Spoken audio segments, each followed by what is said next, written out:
पहला पाठ प्रेरित चरित अध्याय 1 वाक्य संख्या 1 से 11 तक।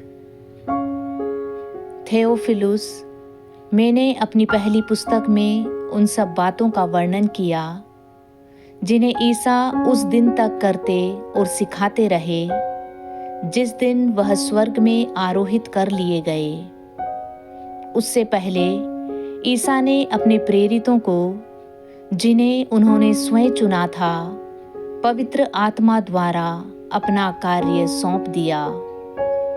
ईसा ने अपने दुख भोग के बाद उन प्रेरितों को बहुत से प्रमाण दिए कि वह जीवित है। वह 40 दिन तक उन्हें दिखाई देते रहे और उनके साथ ईश्वर के राज्य के विषय में बात करते रहे।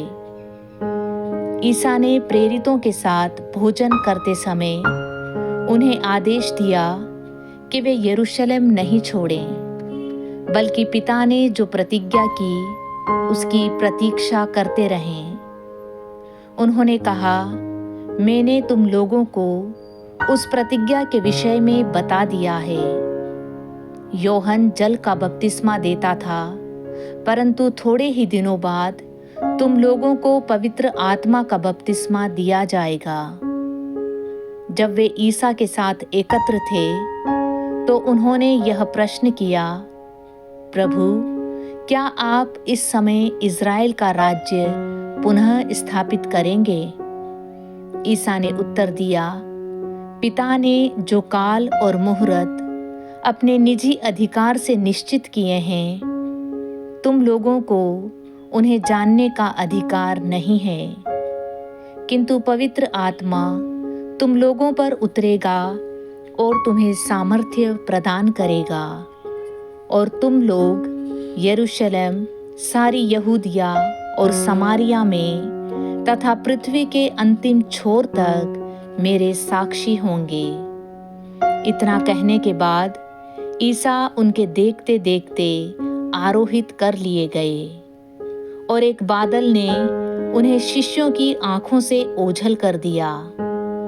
ईसा के चले जाते समय प्रेरित आकाश की ओर एकटक देख ही रहे थे कि उज्जवल वस्त्र पहने 2 पुरुष उनके पास अचानक आ खड़े हुए और बोले, गलीलियों, आप लोग आकाश की ओर क्यों देखते रहते हैं? वही ईसा जो आप लोगों के बीच से स्वर्ग में आरोहित कर लिए गए हैं, उसी तरह लौटेंगे जिस तरह आप लोगों ने उन्हें जाते देखा है।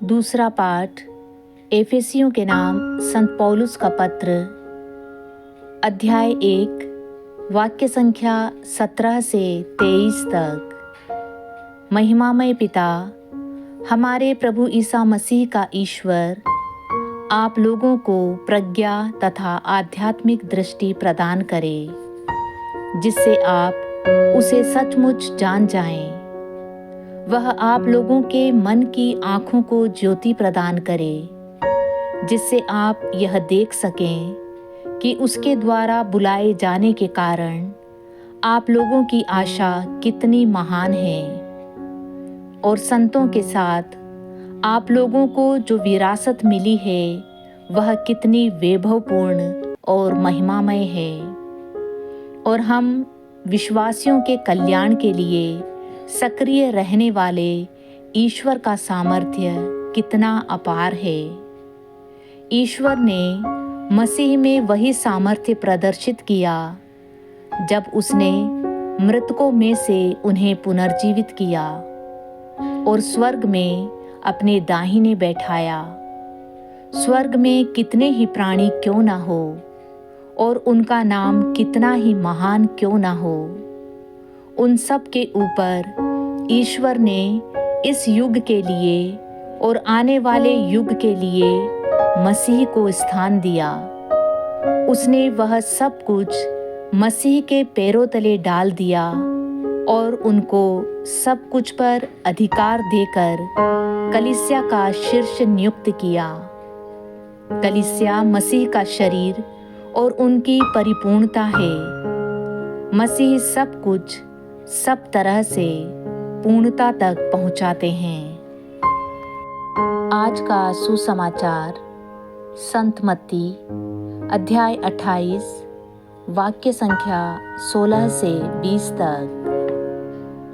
तब 11 शिष्य गलीलिया की उस पहाड़ी के पास गए जहां ईसा ने उन्हें बुलाया था।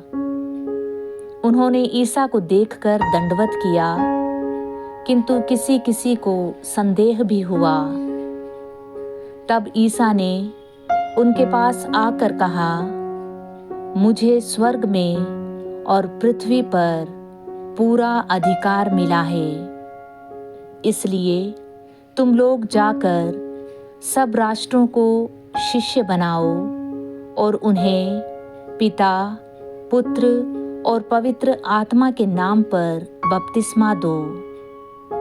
मैंने तुम्हें जो जो आदेश दिए हैं तुम लोग उनका पालन करना उन्हें सिखलाओ, और याद रखो मैं संसार के अंत तक सदा तुम्हारे साथ हूँ।